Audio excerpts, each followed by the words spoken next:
We can say in 1970, 5th May, first time, the collective spirit of God opened out. So far, the blessings of God came to human beings individually as grace, and they received their self-realization individually, one by one.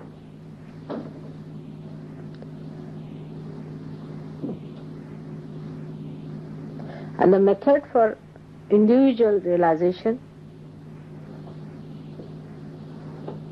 was just the opposite of the collective. First, they had to establish their dharma, cleanse themselves fully, desiring all the time for their salvation, putting their attention to their salvation, as they call it Ishvara Pranidhan, thinking of God, asking for His grace, and acting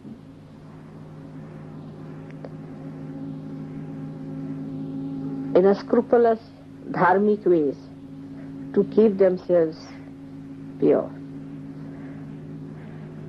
They had to control their mind, control their desires, control their action in such a manner that they absolutely kept to the center path. And when they could get through all that,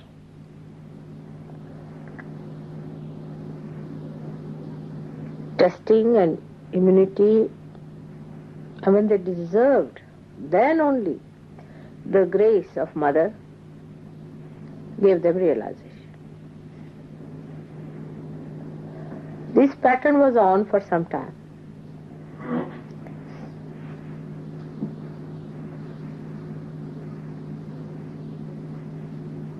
These few people who got realization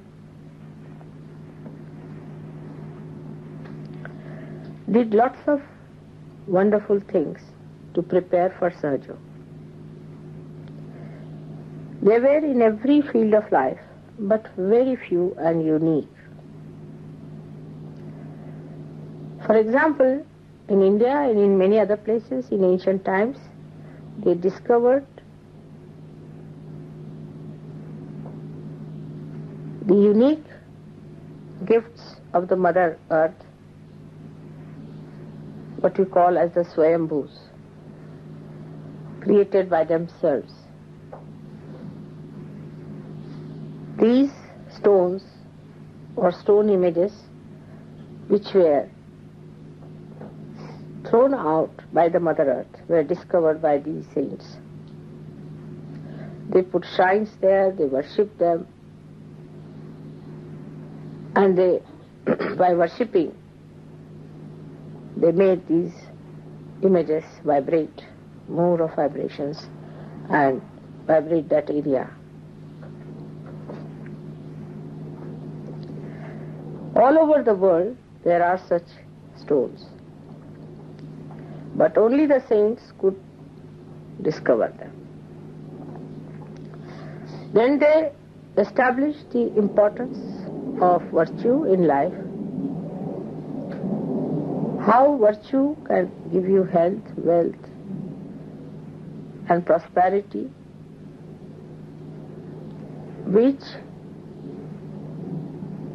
is glorifying and not which is degrading or which distracts you. They established schools and universities, especially in India. And today, even today in India, the families which belong to one universities carry the name of that university as their gotras. And even today, the families belonging to one Gotra cannot marry. They prepared young children, educated them in such a manner that they led a very dharmic life, enjoyed their married life fully, and then they matured in such a manner that they got their realization and lived a life of complete enjoyment.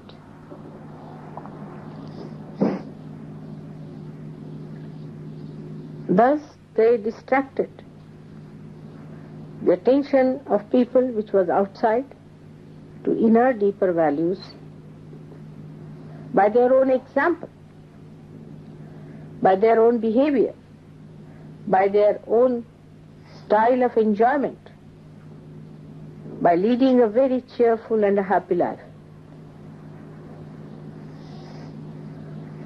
All this permeated a kind of confidence in God, religion, and a very good, balanced life.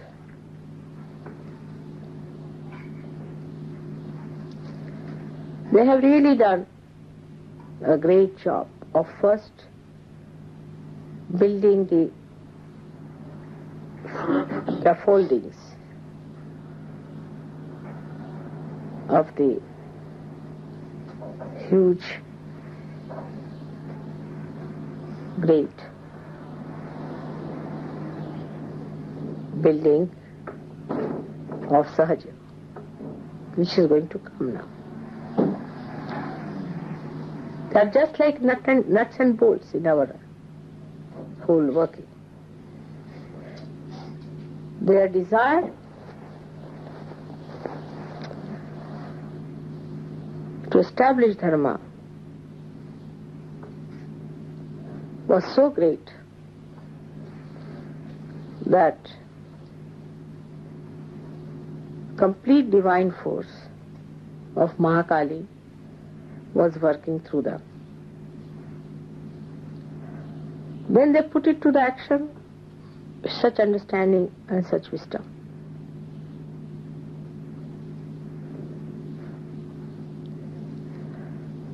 Great scriptures were written by them.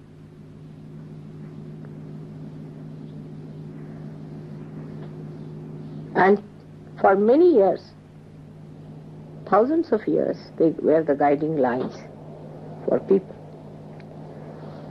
Only in the modern times, it should say about 1,000 years or so, people started doubting them.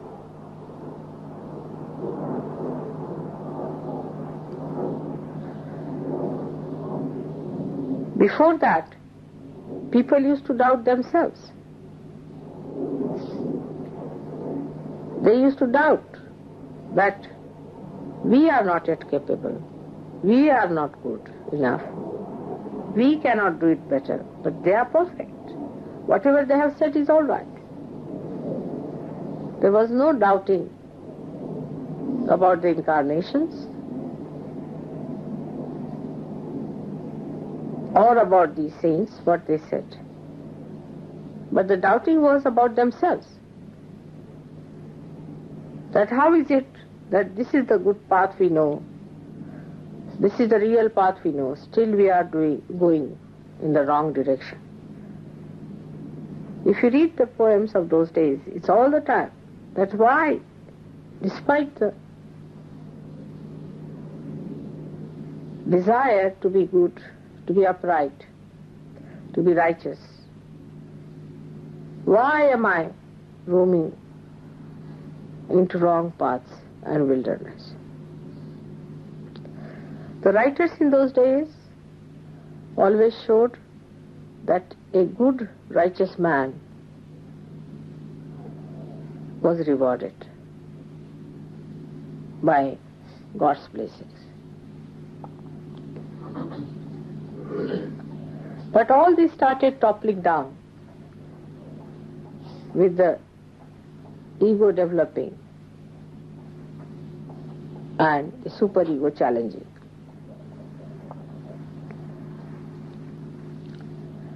Confusion started coming into the minds of people, and they started doubting those great realized souls instead of doubting themselves.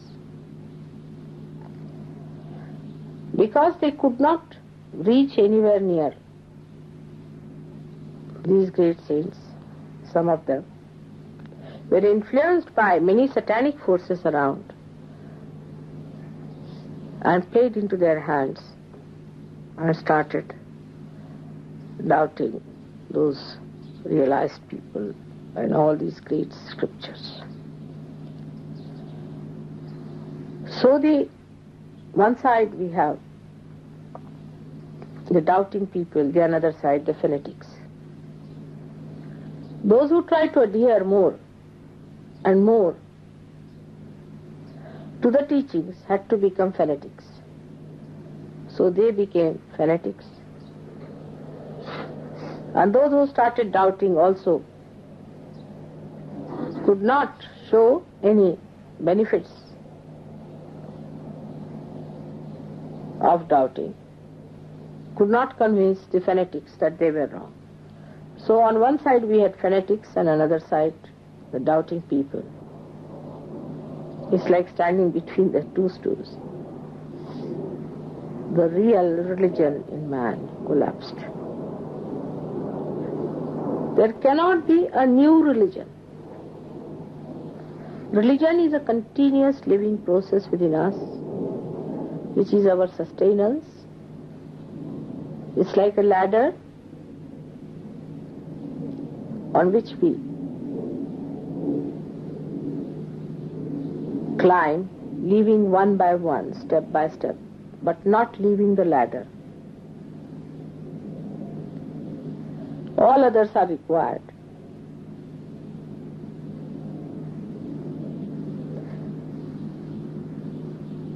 So the ultimate had to be established because of these two types of emergence.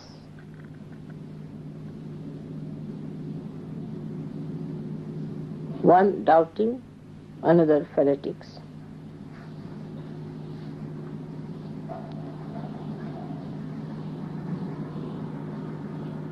Both had not known God. Both had not achieved reality. And they criticized each other because both of them did not know what truth was.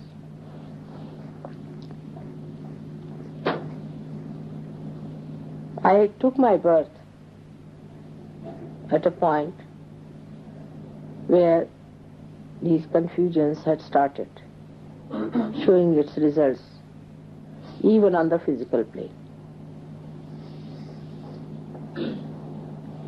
All imbalances of life react physically, mentally, emotionally, also spiritually.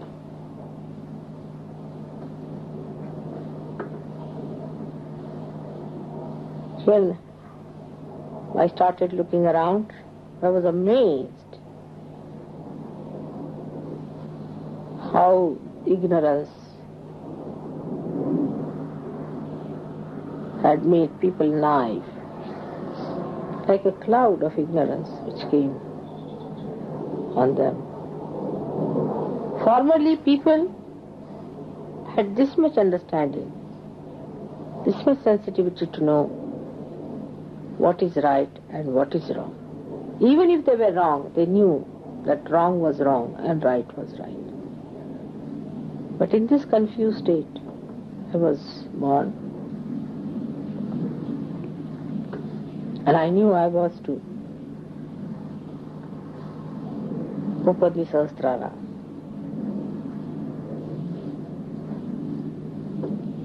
So I started my work after my first shocks.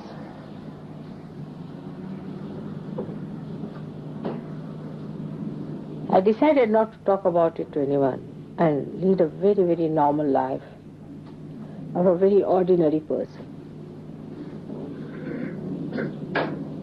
Not to be very striking. Because, like Christ, when he was born, a star came up. That's how the King Herod came to know about him. And his forces worked, and you know the story, what happened.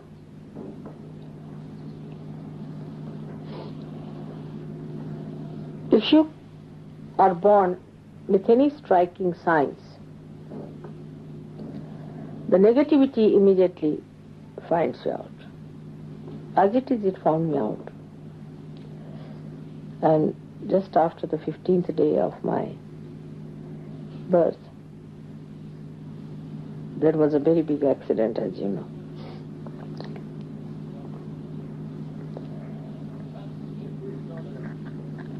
I had to really work very hard to enter into your being to find out the different permutations and combinations. First of all, I had to find out your basic problems. What are your basic problems are. Once you handle the basics, then you can handle the permutations and combinations. After finding the basic problems, I started finding out your permutations and combinations. And I was amazed how human beings were placed to their outside world and how they reacted to their outside world and identified that these permutations and combinations which formed within themselves were also capped by their other identifications, like the society in which they were born, like the nation in they were born, like the ideas that were there. All these things became much more important than the original being which is universal within you. And every individual had taken a very odd, funny, awkward type of a shape, which I didn't know how to reduce and how to bring it to proper growth level by which they start their growth. It was a very hard work. And the nights after nights I used to work while leading a very ordinary life of a very normal person. I used to deliberately behave like a very simple, ordinary student and show all my ignorance about things. But sometimes, truth has an awkward habit of slipping out and it used to show itself. Then this working started. And one of the biggest major problems of human beings I found was the family life. And that's why I married. I wanted to study what are the problems of family life. And then I started facing these problems as if they were my own and started understanding why people behave in this manner and that manner. Because these corrections are to be done, of course, by you, but much more by the divine force. And if I could know what are your problems, I would be able to act. Then other problems like political, economic and all these problems also I tried to study because they became so important for human beings, which are of absolutely artificial value, but they did. So I had to see to that what makes them do this and what makes them do that. Sort of a human behavior science I had to study for years. And then, as you start unfolding, or you can say unentangling, or disentangling, or taking out the knots of a bundle, you reach a point where all the knots are opened out and one knot is still left, you see, which is to be opened out. And that was done on the 5th of May 1970. And once that had done, the collective phenomena started working. And the greatest collective phenomena was that the Sri Chakra, being on this earth, could be felt through your fingers. This was never before so. Nobody felt the fingers enlightened. Nobody felt the vibrations on the fingers as such. But they felt it within themselves. Because the rising of the Kundalini and everything, and the way they developed themselves inside, they were more concerned about one individual. They developed their inner being much more than their collective being. But now, because the Sahasrara of the universe was opened out, everybody started feeling the vibrations around them with their own hands. That means the chakras themselves were feeling. Before, now, the fingers which are manifested from the power of a particular chakra or chakras could feel the vibrations. That means the sensitivity of the divine which was in the chakras spread out to peripheries to such an extent that a human being could feel it on the fingers. This was fantastic.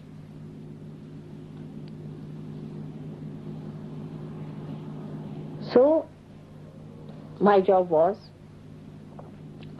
to move from the center to the periphery.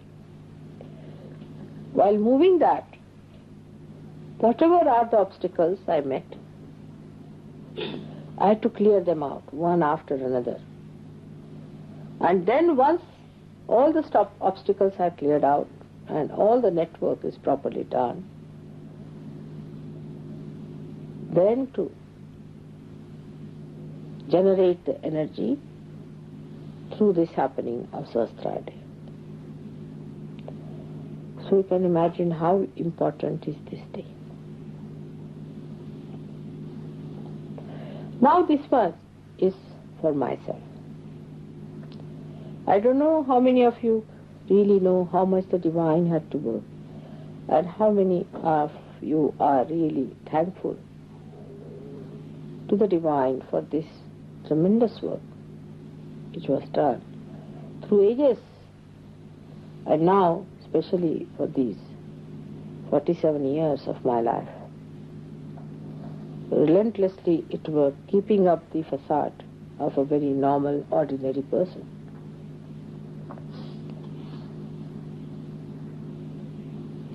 Because it had to reach to the ordinary, not to the extraordinary, but to the ordinary.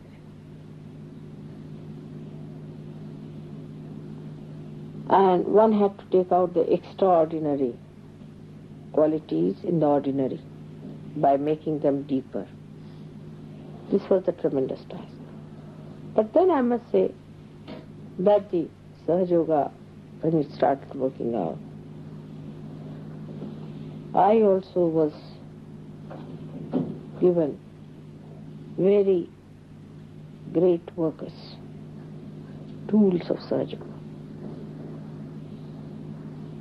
who took it up upon themselves as their own responsibility. And you all should be thankful to them, because they really worked very hard with me taking up upon themselves as their own responsibility. Very few, but they did. The rest of them can be divided into many categories. Some of them just came for their own treatment or something like that of a very low level, or for their relations. When they got realization, they got all their sick relations to me. Then some of them came for their financial and all sorts of mental problems. Then some of them came for their family and spiritual problems, for getting rid of that. But the ones who took it up as their own responsibility, that this is what they have to do, this is their life, this is what their complete meaning is. They put entirely their attention to it. And they worked it out, whatever was possible, on their own level.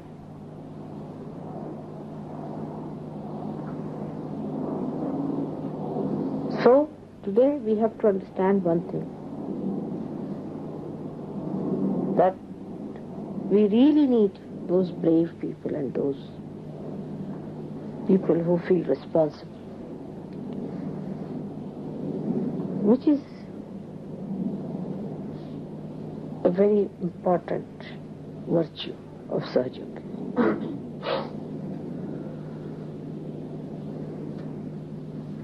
While personal things, your own chakras and your own problems and all that is not important. Because if the whole improves, you are going to improve too. If the whole of the body improves, you are going to improve. But if one finger improves, the rest of the body is suffering. You are not going to be happy either. So the main thing is, what are you doing for Sahaja? What you can do, how far you can go, how you are going to work it out. In every walk of life and field of life, those who really work it out as a great responsibility upon themselves are the ones who will be given more and more powers and chances. Then in Sahaja Yoga you will find it's so simple and clean, absolutely clean. There is nothing hanky-panky about it. Right from money up to the point of you people are confiding things into me. I've been telling you all about you. I know everything about you, which I have taken into my ocean of love and have tried to help you in every way, outside, inside, solving your problems. It is so transparent to see how Sahaja Yoga is so much a mother to you. But while taking all the advantage with it, still you are more identified with your own enjoyments and your own idea of enjoyment. You people still do not enjoy that collective spirit which was opened on the 5th May 1970. You still, like in companionship, in company with each other, you enjoy it more like people who are not Sahaja-yogis. Now today is the day to make a big determination that you will start enjoying your collective spirit.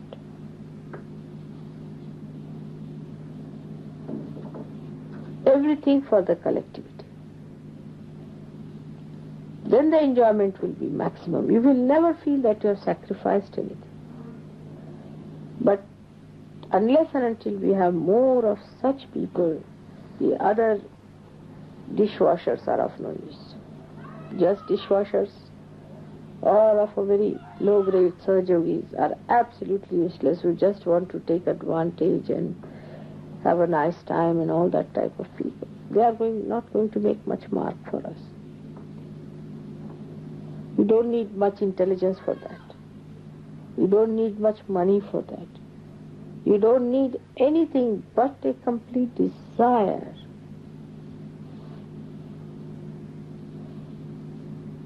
And one should know that here we are going to gain our own flowering, the flowering of the whole, of which we are the part and parcel.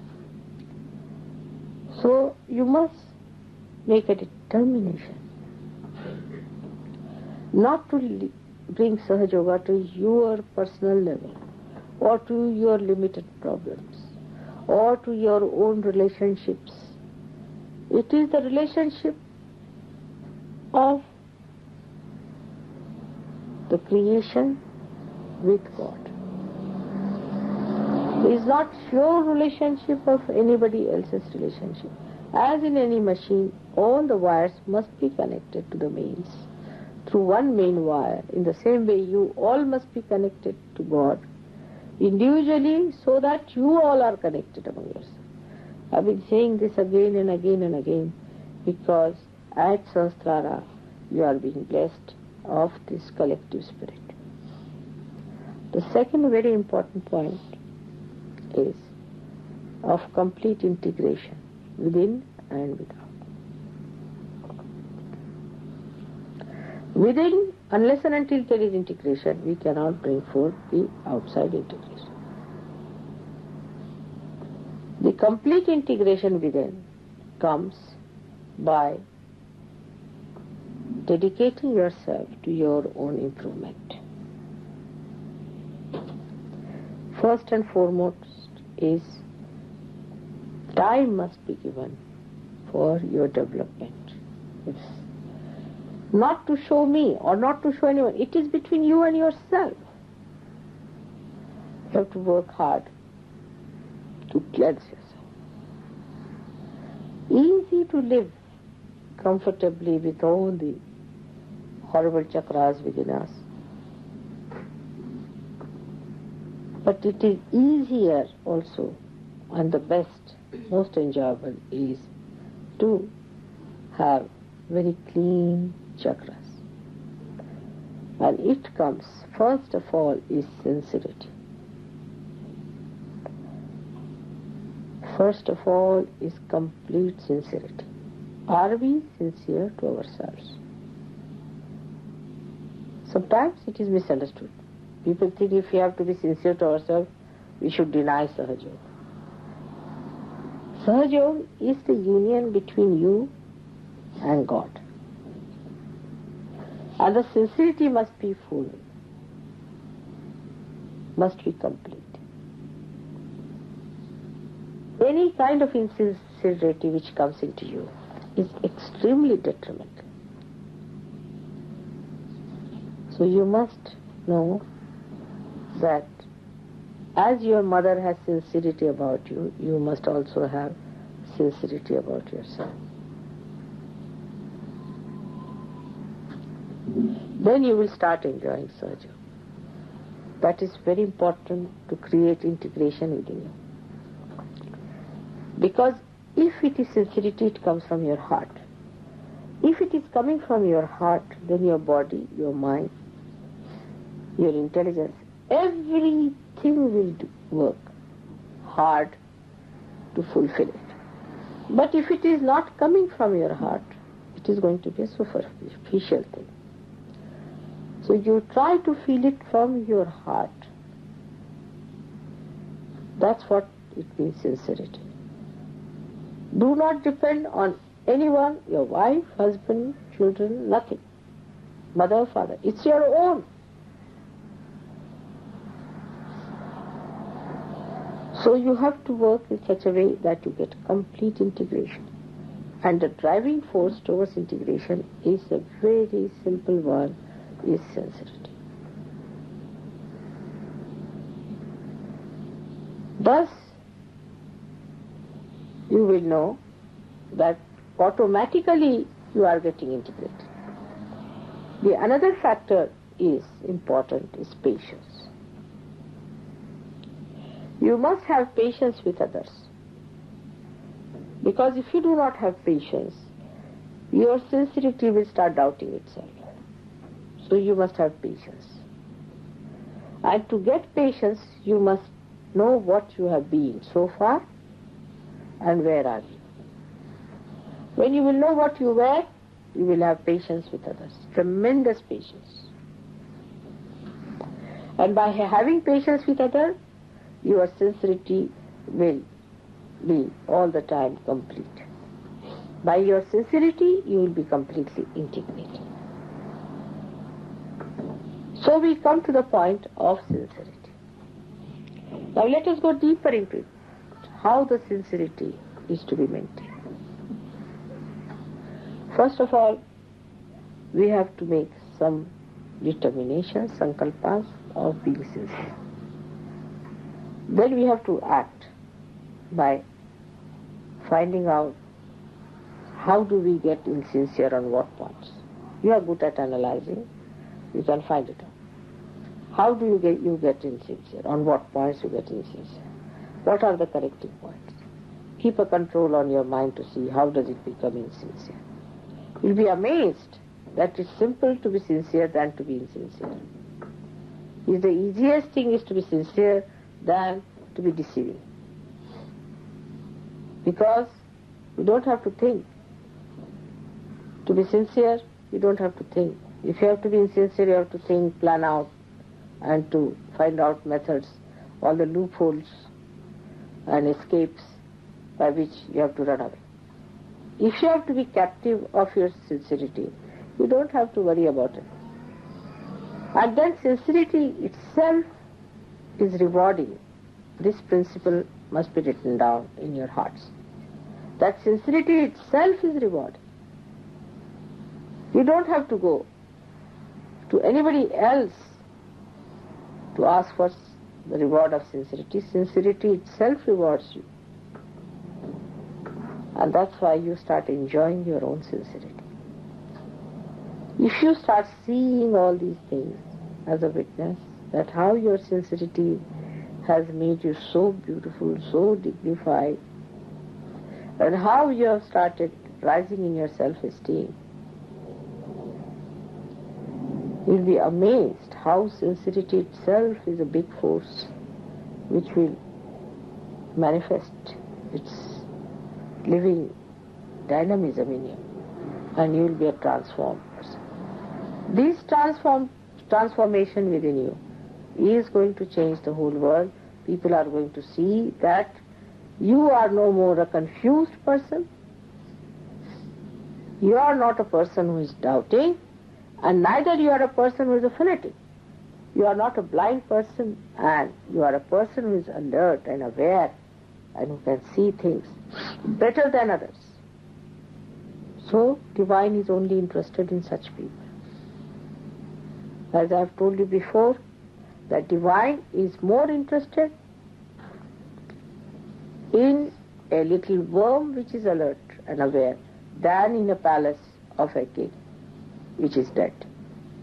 The more alert you become, the more divine takes interest. But this alertness is nothing but the enlightenment of your sincerity. You'll be amazed how sincerity is the thing. That means you are loyal to yourself. You have to be loyal and not disloyal. The loyalty to yourself is sincerity. And that is how I have managed Sahaja Yoga. But sincerity is my nature. I don't have to strive for it. I cannot get out of it. While if I am your ideal, you should try to imbibe my nature within yourself. And then you will be amazed how you are connected with me. Then we all move like one wave, one being, one personality. That is the achievement of this Sahasrara day.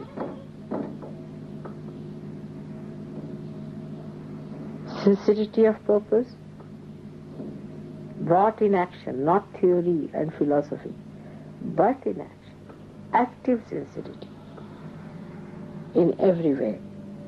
And patience, all these things will bring forth the complete integration within. Once your transformation starts working out, if human beings start getting transformed, tomorrow you will be placed at the helm of affairs everywhere in the society. Try to contact other people at your own level, whatever may be the category of life you are leading. Please try to contact them. By doing so, you create an atmosphere which starts another circle of evolution, which is the outside integration, where the societies get integrated. All the people who profess different religions come to this Sahaja Yoga, which is today the fruit of all the religions. The integration between political and economic situations, complete ideologies will integrate, because the source of all these is the same. It has gone into disintegration because of its artificial identifications. That's how we integrate the whole world into a beautiful, integrated creation with the purpose of blissful existence for all of us to enjoy. Good times are ahead now. Maybe next Sahasrara day, if I am with you, you will start seeing what I have said today. But today all of you must know that you are the base of Sahaja Yoga in UK and in Europe. Try to become sincere and sincere and sincere and enjoy your sincerity.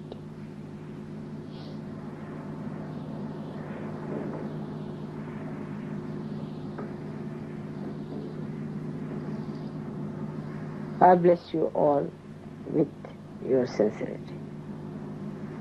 And today I have to tell you a few more secrets about Sahaja Yoga. Is that for the puja, you should not get people who are of mediocre nature. Because to bear up puja is very difficult. People have not yet understood the value of my being,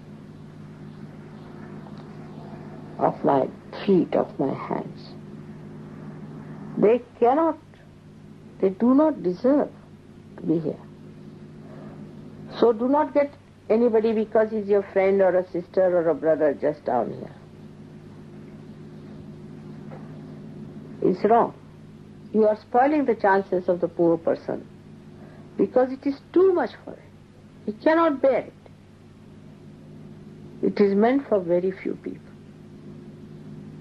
So remember that it is not meant for many people. Now what we call as the Charanamrut means the ambrose of my feet, or you can say ambrose of my feet, is not for everyone. Neither the blessings of the puja are not meant for everyone. So try to avoid people who are not yet fully equipped. First thing they will start is doubt. If they do not doubt, also there will be a problem with the protocol. They won't be able to accept it with that protocol. It's a very great privilege to be here. And this privilege cannot be granted to every person.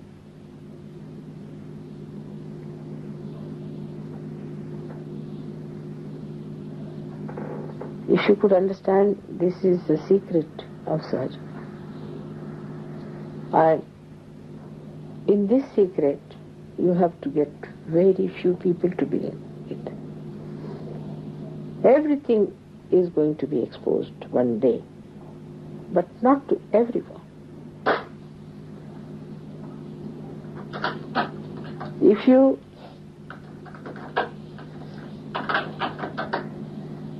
you can recognize this, that you are privileged, then you will behave in a way that you have been given this privilege. Today's day, there are many people in the whole world who are meditating. I am thinking of all these people. You have to also think all of them. I know that they are part and parcel of my being, as you all are. And you are the alert ones. So, at this time, in this puja, you are not only doing puja for yourself, for London people, but for the whole world. Not only for Sahajogis who are all over, of course for them also. But in this puja, you are expressing yourself as Sahajogis who have recognized me and are requesting to bless the rest of the people so that they also recognize me as you have recognized.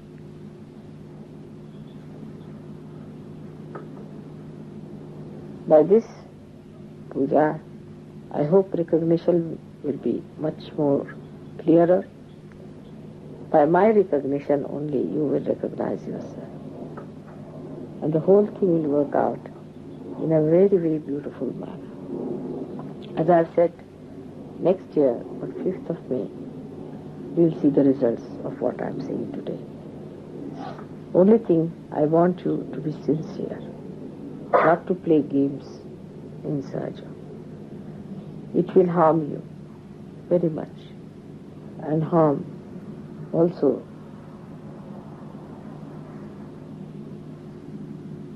other Sahajogis. So don't try to play games. It will harm you because you will be harming the path of emancipation, and as a result you will be punished. As a result you will be the loser. So please try to be sincere. It is not difficult. This is not the way to be taken. Many people I've seen, they think I'm chastising and all these words are wrong. For Mataji it should not be used. There are many words which should not be used for me. It is just your privilege to be here. You must understand that privileges are given to people who are deserving. I'm telling you these things because you are deserving. And in that condition, you must understand that this is a great privilege that I'm telling you all these things. And that you should feel enamored that I'm telling you that sincerity is the key of your success. It's a privilege. I'm giving you the key. While as it is, you see, the Western mind is, people think that if you tell somebody something like that, they can use a word like chastise and all these words are not to be. Must use words which are protocolish, are proper. If in your protocol you are not all right, you know how you start fitting wrong bolts into wrong nuts and spoil the whole joke. So be careful as to how you take it. Take it as a privilege. It's a VIP treatment for you. You are all VIPs. I cannot talk like this to the multitudes. But I can tell you this because I want to give you the complete keys. If you can look at yourself as how privileged you are and understanding it, understanding what all Sahaja Yoga is, then you will understand that what a privilege it is for you to be here. What fortune what reward for what you have done. How many lives have been completely rewarded by being. This will help you to do puja in a more sincere manner. May God bless you. Now, we must meditate also after puja, because my vibrations you do not suck in without meditation as always it happens. So far I have had very few pujas in which my whole vibrations were sucked. If you have sincerity about it, really the sincerity part of it, you will suck all my vibrations. Tell your mind not to ask questions and to misbehave, but to suck the vibrations clearly.